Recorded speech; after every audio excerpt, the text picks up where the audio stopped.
اس وقت دنیا کی آبادی 8 ارب کے قریب ہے اور 500 سے زائد مختلف مذاہب، الہامی اور غیر الہامی مذاہب دنیا کے اوپر پائے جا رہے ہیں۔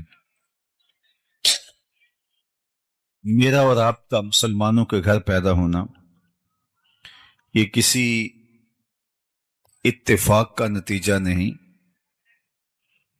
یہ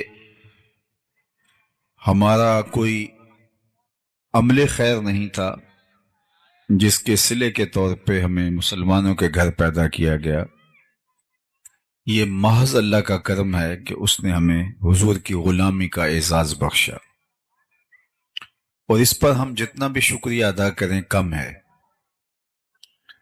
میری خوش قسمتی میں تیرا امتی، ایک فارسی کا شعر ہے، بری نازم کے ہستم امتے تو، بری نازم کے ہستم امتے تو، گناہ گارم و لیکن خوش نصیبم۔ میں گناہ گار ہوں لیکن خوش نصیب ہوں، اس لیے کہ مجھے اور آپ کو حضور کی امت میں ہونے کا شرف نصیب ہوا۔ تو پھر اس بات کا حق ہمارے اوپر لازم ہے کہ ہم اللہ کی عطا کردہ اس نعمت کا شکرانہ ادا کریں۔ میں آپ کو سب سے پہلے ایک مجلس میں لیے چلتا ہوں جس کو منعقد ہونے کے لیے مسجد نبوی کا پاکیزہ ماحول میسر آیا، اور ہم تو عرض گزار ہوتے ہیں ہمارے گھر بھی ہو جائے چراغاں یا رسول اللہ، لیکن وہاں عملاً چراغاں ہوا اور حضور بنفس نفیس تشریف فرما ہو۔ مجلس کے شرکاء اصحاب پیمبر تھے اور حضور کے ذکر کی دل آویز مجلس نور برپا تھی۔ اللہ کے محبوب علیہ السلام حجرہ انور سے نکلے اور صحابہ کی مجلس میں تشریف فرما ہوئے۔ صحابہ سے دریافت کیا، ما اجلسکم، یہ جلسہ کاہے کا ہے، کیوں بیٹھے ہوئے ہو؟ یعنی مسجد کے گوشے میں وہ مجلس برپا کیے ہوئے تھے، تو حضور نے ان سے مخاطبت کرتے ہوئے فرمایا، ما اجلسکم، جلسہ کاہے کا ہے، کیوں بیٹھے ہو؟ تو انہوں نے جو جواب دیا وہ سنی۔ انہوں نے کہا، جلسنا نذکر اللہ ونحمدہ علی ما ہدانا لدینہ ومن علینا بکا۔ حضور، ہمارے بیٹھنے کا مقصود یہ ہے کہ ہم اللہ کی حمد بیان کر رہے ہیں، اس کا شکرانہ ادا کر رہے ہیں اس بات پر کہ اس نے ہمیں ہدایت دین عطا فرمائی اور آپ کی صورت میں ہمارے اوپر انعام فرمایا، آپ مل گئے، اس پر ہم شکرانہ ادا کرنے کی مجلس برپا کیے ہوئے ہیں۔ آپ سے اگر پوچھا جائے کہ آپ کیوں بیٹھے ہیں تو آپ کا برجستہ جواب بھی یہی ہوگا، تو بات ختم ہو جائے گی یا بات آگے بڑھ جائے گی؟ لیکن حضور نے ارشاد فرمایا کہ کیا تم اس بات پہ قسم دے سکتے ہو کہ اسی کام کے لیے بیٹھے ہو، تمہارے بیٹھنے کا کوئی اور مقصود نہیں ہے؟ تو انہیں کہا، جی حضور، ہم اسی لیے بیٹھے، ہم قسم دیتے ہیں۔ باقاعدہ حضور نے ان سے حلف لیا اور انہوں نے باقاعدہ حلف دیا۔ جب وہ حلف دے چکے تو ان کے چہروں کے اوپر حیرت کا عالم تھا، استعجاب کی کیفیت تھی کہ پوچھا کیوں بیٹھے ہو؟ تو ہم نے کہا کہ اللہ کا شکرانہ ادا کرنے بیٹھے ہیں، اس بات پر کہ ہدایت دین ملی اور آپ ملے۔ تو اس پر حضور نے ہم سے قسم لی ہے، حلف لیا ہے کہ واقعی اسی لیے بیٹھے ہو۔ تو یہ بظاہر عمومی طور پہ ایسے معاملات میں حلف لیا نہیں جاتا، تو حضور نے ہم سے حلف لیا ہے، بطیب خاطر خوشی خوشی انہوں نے حلف پیش بھی کیا، لیکن ان کو حیرت ضرور ہوئی کہ یہ حلف حضور سے ہم نے لیا تو کیوں لیا؟ تو آقا کریم نے ان کے چہروں پہ پھیلی ہوئی حیرت کی کیفیت کو دیکھا، فرمایا، میں تم سے ابھی ابھی جو حلف لیا ہے یہ کسی تہمت کی بنیاد پر نہیں تھا، تمہارے قول پر مجھے کوئی شک نہیں گزرا تھا کہ میں نے حلف سے تصدیق کی ہو، یا کوئی اور ماجرا نہیں تھا، بلکہ ماجرا یہ تھا کہ تم یہاں بیٹھے مجلس برپا کیے ہوئے تھے اور میں حجرے میں بیٹھا تھا، اتانی جبریل علیہ السلام، میرے پاس جبریل امین حاضر خدمت ہوئے، فاخبرنی ان اللہ یباہی بکم الملائکہ، تو انہوں نے مجھے کہا محبوب ذرا باہر تو نکل کے دیکھو، آپ کے صحابہ کے اس عمل پر اللہ فرشتوں میں ناز کر رہا ہے، ملائے اعلیٰ میں فخر ہو رہا ہے کہ دیکھو میں نے نعمت دی، کیسے قدردان نکلے۔ اللہ کی رحمتوں سے بعید نہیں کہ آج کی مجلس بھی قبول فرما لی جائے اور اللہ فرشتوں سے کہے کہ دیکھو صدیاں بیت گئیں، 1500 برس بیت گئے، لیکن یہ آج بھی بیٹھ کے اس نعمت کا شکرانہ ادا کر رہے ہیں۔ باقی جہاں تک حضور علیہ السلام کی صورت میں اللہ کے انعام کا شکرانہ ادا کرنے کا حق ہے، تو ہمیں اور بھی اتنی زندگیاں مل جائیں تو ہم حق کے شکر ادا نہیں کر سکتے۔ ہمارے بدن پہ اتنے بال نہیں ہیں جتنے رسول اللہ کے احسانات ہیں، بال بال ہمارا قرض رسالت میں جکڑا ہوا ہے۔ تو یہ ایک شام کا، ایک شب کا، میلاد کا اجتماع کیا، ساری زندگی بھی ان کے نام لگا دیں، حق کے شکر پھر بھی ادا نہ ہو۔ آقا کریم علیہ الصلوۃ والسلام کی صورت میں اللہ کی عطا کردہ اس نعمت کے شکرانے کی بہترین صورت یہ ہے کہ حضور علیہ السلام کے لائے ہوئے دین کو، نظام شریعت کو ہم عملی طور پہ اپنے اوپر نافذ کر دیں۔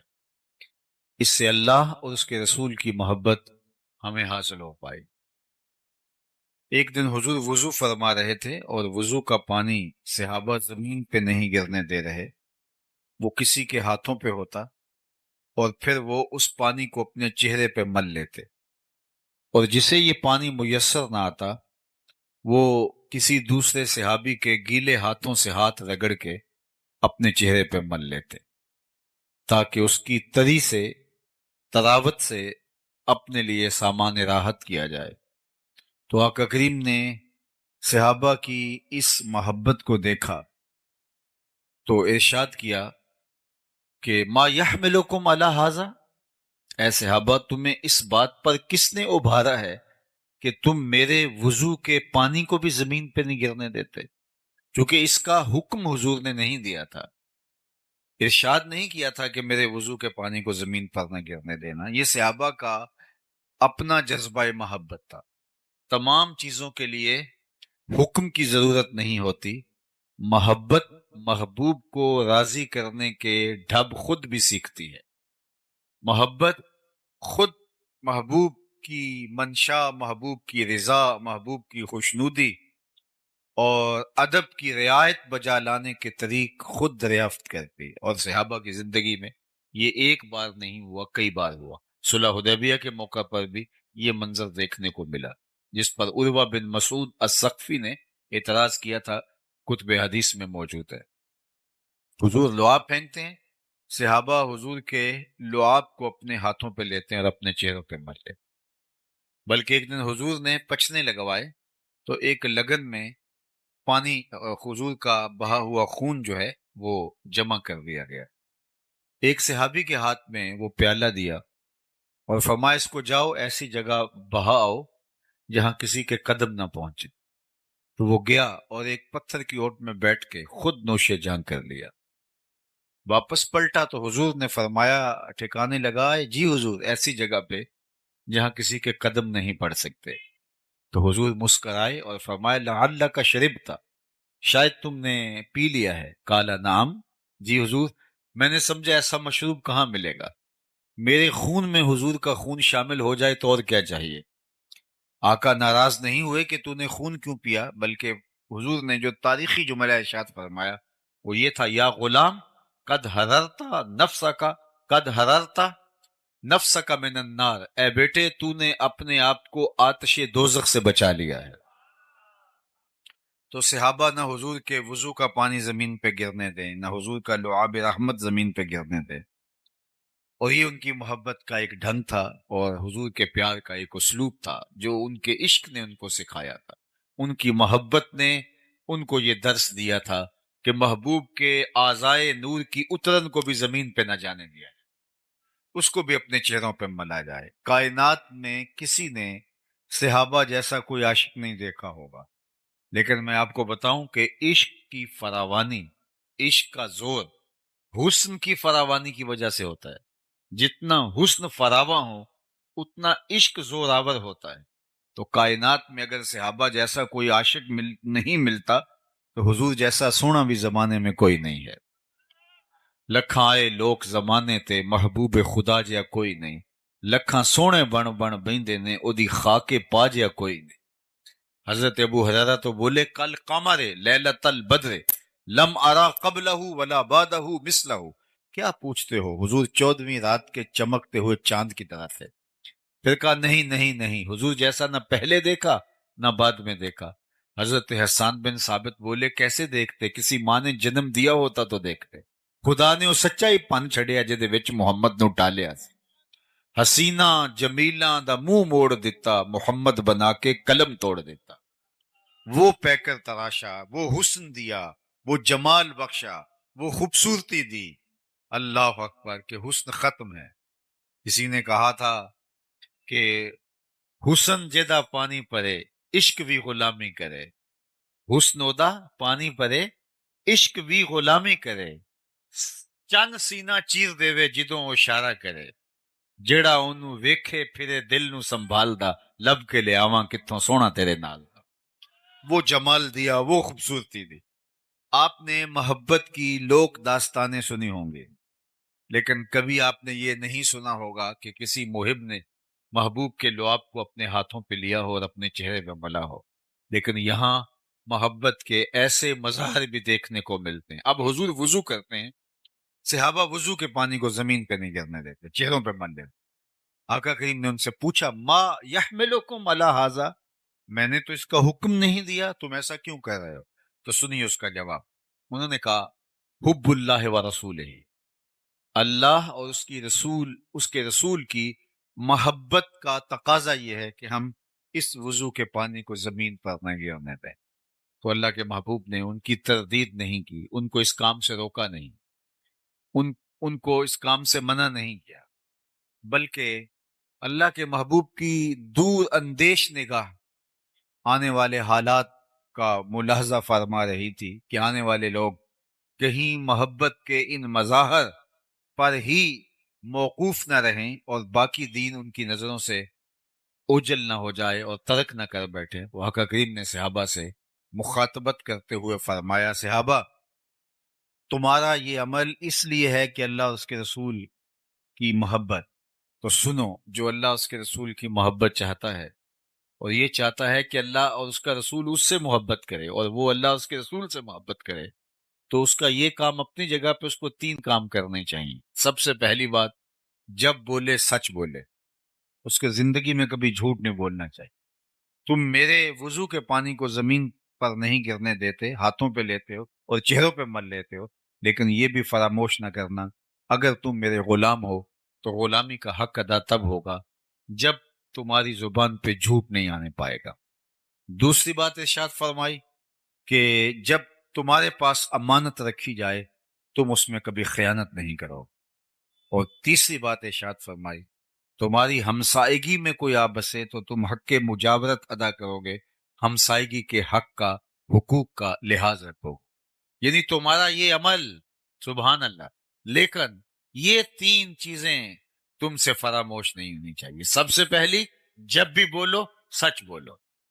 میں اور آپ کیسے جھوٹ بول سکتے ہیں جبکہ ہمارے آقا و مولا کو کافر بھی صادق و امین کہتے تھے؟ اگر ہم جھوٹ اس کے باوجود بھی بولتے ہیں تو پھر سمجھیے ہمیں دین کی سمجھ اور دین کا فہم ہی نہیں آیا۔ ہم اپنے نبی سے جو پیار کا ربط رشتہ رکھتے ہیں وہ ہمارا ادھورا ہے، پورا نہیں۔ حضور سے پوچھا گیا مومن بزدل ہو سکتا ہے؟ فرمایا نہیں، مومن بہادر ہوتا ہے۔ لیکن فرمایا ہو سکتا ہے کبھی بزدلی بھی کر جائے، آخر بشری تو ہے۔ پھر پوچھا گیا مومن بخیل ہو سکتا ہے؟ کہا نہیں، مومن سخی ہوتا ہے، لیکن ہو سکتا ہے کبھی وہ بخل بھی کر جائے، بشر ہی تو ہے۔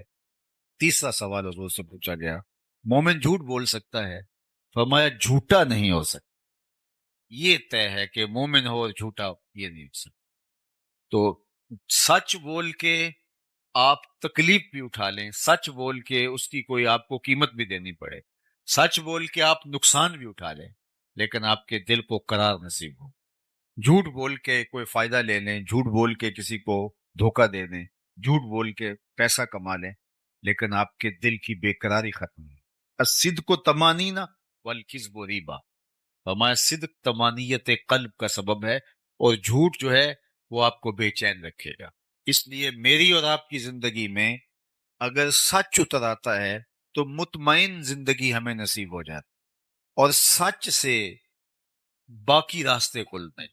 انسان جب سچ بولنا شروع ہو جاتا ہے تو روحانیت کی دیگر راہیں کھلتی، خیر کی توفیقات ملتی ہیں، اچھائی کے راستے کشادہ ہوتے، نیکی کی توفیقات ملتی، انسان اعمال صالحہ کا نور پاتا ہے۔ لیکن اگر وہ جھوٹ بولنا شروع کر دیتا ہے تو اس کی ساری محنتیں ضیاع اور نقصان کا سبب اور ذریعہ بن جاتی ہیں۔ اس لیے ہمیں اپنی زندگی میں کبھی بھی جھوٹ کو داخل نہیں ہونے دینا چاہیے، چاہے سچ بول کر ہمیں کتنا ہی نقصان کیوں نہ اٹھانا پڑے، اور جھوٹ کا کتنا ہی فائدہ کیوں نہ ہو، ہمیں اس فائدے پر نظر نہیں رکھنی چاہیے، ہمیں ہمیشہ سچ کو شعار بنانا چاہیے۔ ایک حدیث پاک میں آتا ہے جب کوئی شخص جھوٹ بولتا ہے تو اس کے منہ سے بدبو نکلتی، عام لوگ تو اس کو محسوس نہیں کر پاتے، لیکن اللہ کے نورانی حساس رحمت والے فرشتے اس منہ سے نکلنے والی سمیل کو محسوس کرتے ہیں اور ایک میل پیچھے ہٹ جاتے ہیں۔ جو فرشتے ہمارے گھروں میں ہمارے حصے کی رحمتیں دینے کے لیے آ رہے ہوتے ہیں، رحمت کی ڈلیوری ہمیں دینے آ رہے ہوتے ہیں، تو وہ جھوٹ کی وجہ سے ایک میل پیچھے ہٹ جاتے۔ اور مجھے بتاؤ، جس گھر میں باپ بھی جھوٹ بولے، ماں بھی جھوٹ بولے، بہنیں بھی جھوٹ بولیں، بچے بھی جھوٹ بولیں، بہویں بھی جھوٹ بولیں، صبح دوپہر شام جھوٹ ہی جھوٹ ہو، تو اس گھر سے تو بدبو کے ببھوکے اٹھ رہے ہوں گے۔ فرشتے کئی کئی میل باہر وہ خیر کے برکت کے پارسل لیے ہمارے حصے کے شہر سے باہر کھڑے ہوں گے کہ آگے جا کیسے پائیں، آگے تو عفونت پھیلی ہوئی ہے بدبو کی وجہ۔ اب ہوا کیا کہ ہمارے حصے کی جو رحمت فرشتوں نے لے کے آنی تھی، وہ بدبو کی وجہ سے فرشتے آگے آ نہیں پا رہے، اور ہم کو اتنا موقع ان کو نہیں دے رہے کہ ماحول میں پاکیزگی آ جائے اور وہ اندر آ جائیں۔ ہم ابھی پہلی بدبو ختم نہیں ہونے پاتی کہ پھر جھوٹ بول کے نیا تعفن پھیلا دیتے، اور اب گھر کے اندر بے برکتی، نحوست۔ اب ہم بھاگے عاملوں کے پاس، تو عامل تو بیٹھا ہی ٹھیا لگا کہ اسی کام کے لیے، وہ اگر کہے گا میاں تمہارے گھر میں جھوٹ ہے اس وجہ سے بے برکتی ہے، تمہارے گھر میں مصلی نہیں بچتا اس کی وجہ سے بے برکتی ہے، تمہارے گھر میں قرآن نہیں کھلتا اس کی وجہ سے بے برکتی ہے، وہ کیوں بتائے گا؟ وہ تو کہے گا تم وقت پہ آ گئے ہو، اگر تم 2 گھنٹے بھی لیٹ ہو جاتے تو یہ تعویذ چل جانے۔ اب اتنے منگل، اتنے اتوار، اتنے بدھ، اتنی جمعرات آپ کو میرے پاس آنا پڑے گا۔ اور میں نے دیکھا کیا شریف لوگ اور انتہائی اچھے خاندانوں کی خواتین بھی جا کے ایسے مکرو لوگوں کے پاس کھڑے ہوتے ہیں، بیٹھے ہوتے ہیں، جنہیں بیچاروں کو وضو کا طریقہ بھی نہیں آتا، اور یہ اپنے درد کا مداوا اس سے ڈھونڈ رہے ہوتے ہیں جو خود مریض ہے، جو خود جھوٹ کے اوپر جس کے کاروبار کی بنیاد ہے۔ تو ہم کبھی بھی سکون نہیں پا سکتے اگر ہماری زندگیوں کے اندر سچائی داخل نہیں ہو۔ میلاد النبی صلی اللہ علیہ وآلہ وسلم کی اس عالی شان مجلس رحمت میں آنے والوں، عزم کر کے جاؤ کہ زندگی جھوٹ سے نہیں سچ سے عبارت ہوگی۔ دیکھنا آپ کے دل کو اس کی تسکین کتنی نصیب ہوتی، اس کا قرار جو باطن کو نصیب ہوتا ہے، وہ کیا آپ کے لیے راحت جاں کا سبب و ذریعہ ہوتا ہے۔ تو سچائی کے ساتھ جڑنا سب سے پہلی بات اللہ کے محبوب نے ارشاد فرمائی۔ پھر دوسری بات ارشاد فرمائی کہ امانت میں خیانت نہیں کرو گے۔ اگر تم یہ چاہتے ہو کہ اللہ اور اس کے رسول سے محبت کرو اور اللہ اور اس کا رسول تم سے محبت کرے، تو کبھی خیانت نہیں کرو امانت کے اندر جو تمہارے پاس رکھی ہے۔ اور ہم تو قرض لے لیں تو دعا مانگ رہے ہوتے ہیں کہ جس سے قرضہ لیا وہ فوت ہی ہو جائے، اور قرضہ واپس لینے کے لیے اس کو دلیلیں دینی پڑتی ہیں کہ میاں مجھے ضرورت پڑ گئی ہے، اس لیے تجھ سے مانگ رہا ہوں، اور وہ پھر فون بھی نہیں اٹھا رہا ہوتا، حالانکہ اس نے قرض لیا ہوتا ہے، اس کے اوپر لازم ہے اس کو لٹائے، لیکن ہم لوگوں سے لیا ہوا قرضہ ہڑپ کر جاتے ہیں، لوگوں کی جائیدادوں پہ قبضہ کر جاتے ہیں، لوگوں کی زمینوں پہ قبضہ کر جاتے ہیں، دیوار رکھتے ہوئے ہمسائے کا کہ 2 انچ دبا لینا فن سمجھتے ہیں، جبکہ کسی نے ایک بالشت برابر کسی کی زمین ہتھیائی، یعنی ایک بالشت کے برابر یہ کتنی ہوتی ہے، اتنی کسی کی زمین ہتھیا لی، کل قیامت کے دن 7 زمینوں کا توق بنا کے اس کے گلے میں ڈال دیا جائے گا۔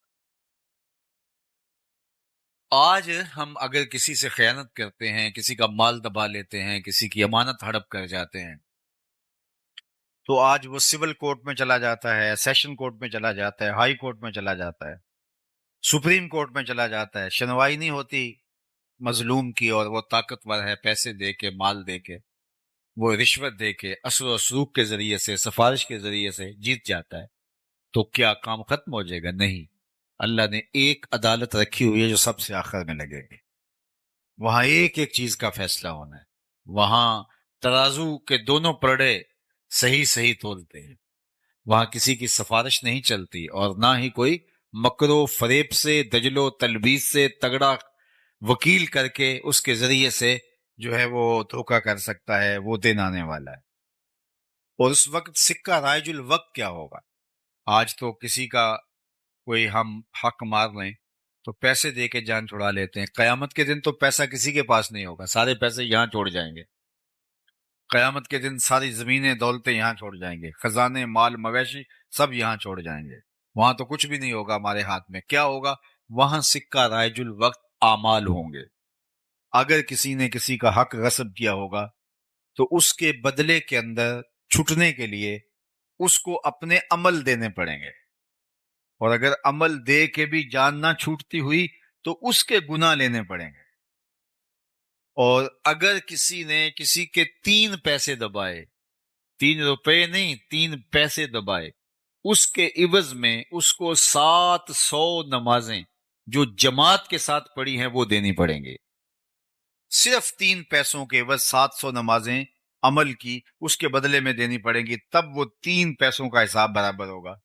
اور جو لاکھوں دبا چکا ہے، میں تو حساب کر رہا تھا ایک دن کہ اگر 2-3 ہزار روپے بھی اگر کسی نے دبا لیے تو ساری زندگی کے عمل، نمازیں، حج، عمرے سب کچھ چلا جائے گا۔ تو سب سے پہلے ہمیں اپنی آخرت کو صاف کرنا ہوگا اور اپنے انجام اور معال کار کی بہتری کے لیے کوشش اور محنت کرنی ہوگی۔ یہ زندگی بڑی تیزی کے ساتھ گزر رہی، اور میں اور آپ لمحہ لمحہ موت کے قریب ہو رہے ہیں، تو کہیں مغالطے میں نہ رہیے گا۔ آج ایک بندہ ساری زندگی رشوت لیتا ہے، مال لوٹتا ہے، اور لوگوں کی جیبوں پہ نظر رکھ کے لوگوں کو بلیک میل کرتا ہے، اور ریٹائرمنٹ کے بعد وہ ٹوپی پہن کے پہلی صف میں آ کے بیٹھ جاتا ہے۔ اللہ اس کے سجدے قبول کر لے، مجھے کیا اعتراض ہے؟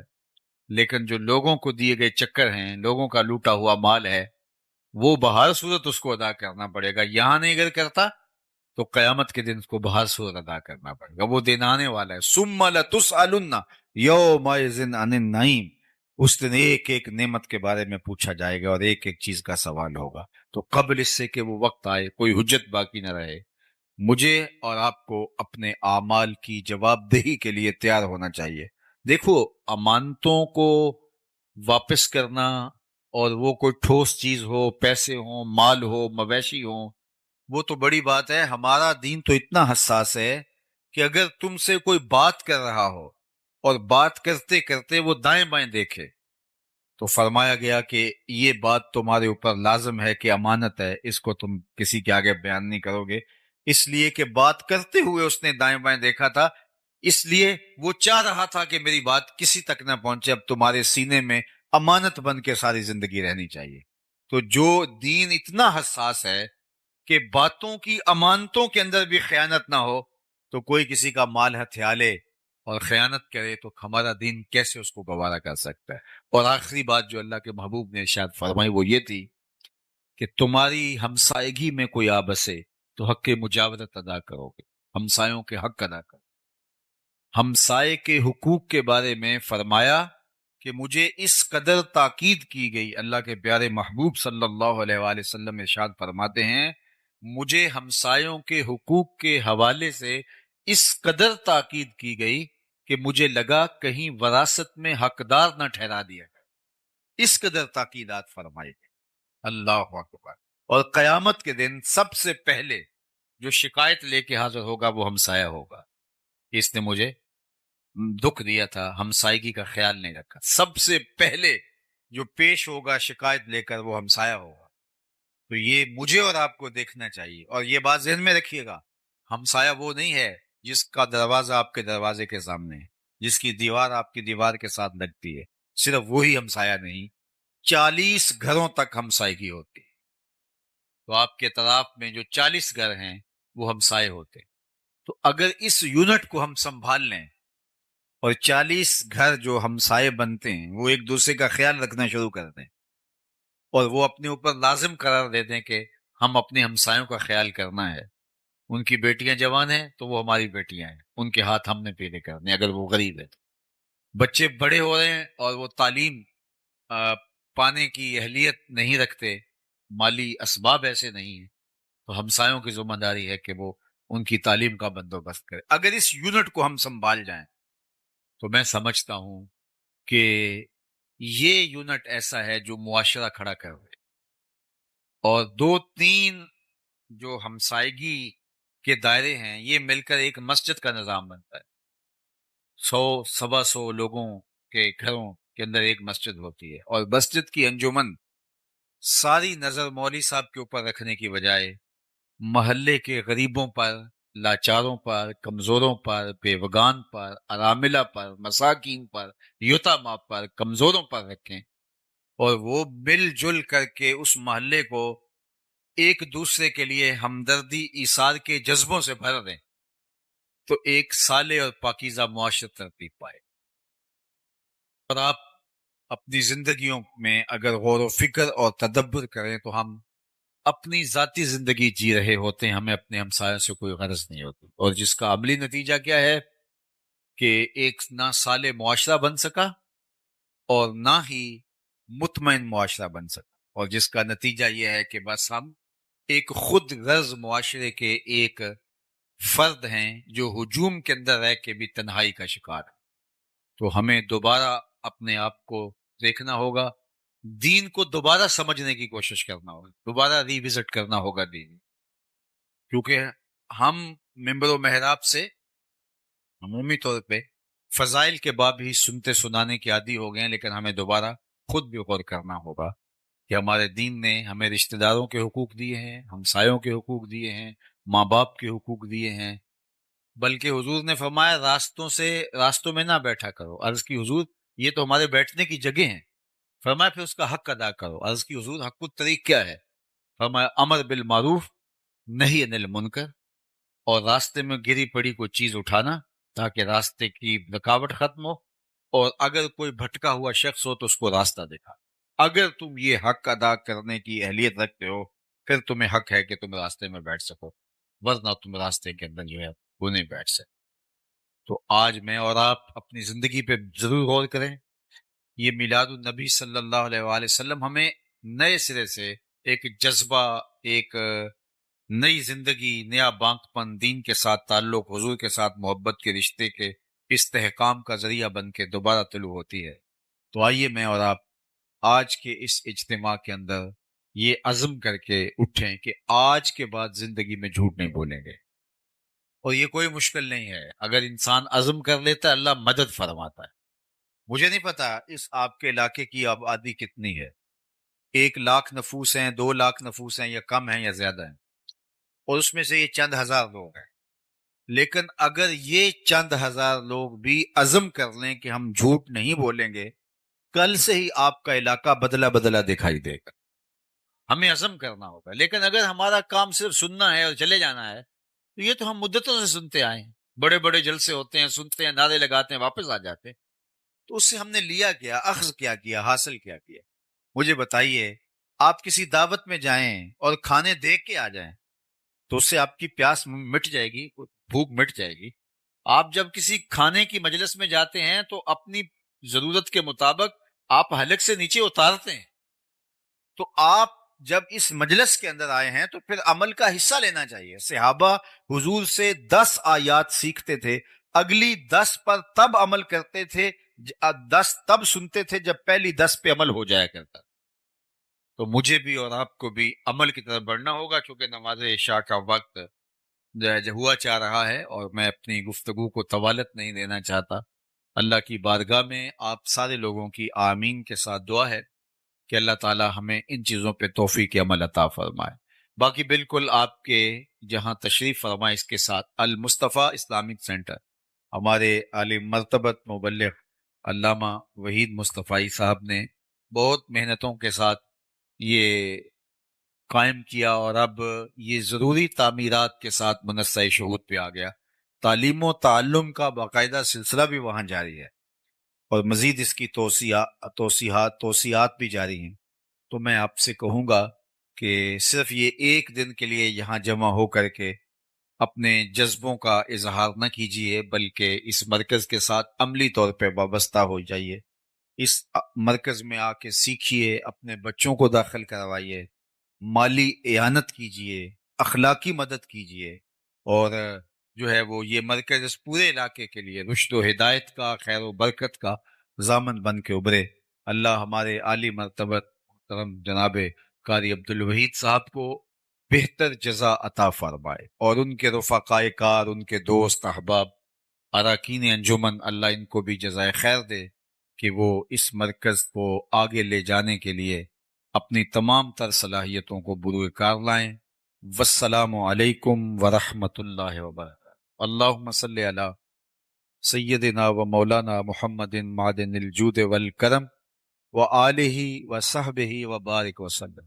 اللہ اٹھے ہوئے ہاتھ کبھی بھی خالی نہ موڑنا، پھیلی ہوئی جولیاں رحمتوں سے بھر دینا، بخت کی بہاریں نصیب فرمانا، آنے والوں کو واپس گھروں میں پہنچنے سے پہلے پہلے اس اجتماع کی برکت نصیب فرمانا. اے اللہ اس مرکز کو قیامت تک آباد رکھنا، ہر خیر ہر برکت علامہ صاحب کی جھولیوں میں ڈال دینا، ہمارے جملہ منتظمین کی خیر فرمانا. جس شوق فراواں کے ساتھ یہ لوگ تشریف لائے، جو خیر کے نیک عزائم کیے، اللہ اس پر توفیق عمل عطا فرما. وصلی اللہ تعالی علی النبی الامین وآلہ واصحابہ اجمعین برحمتک یا. سلام بابا.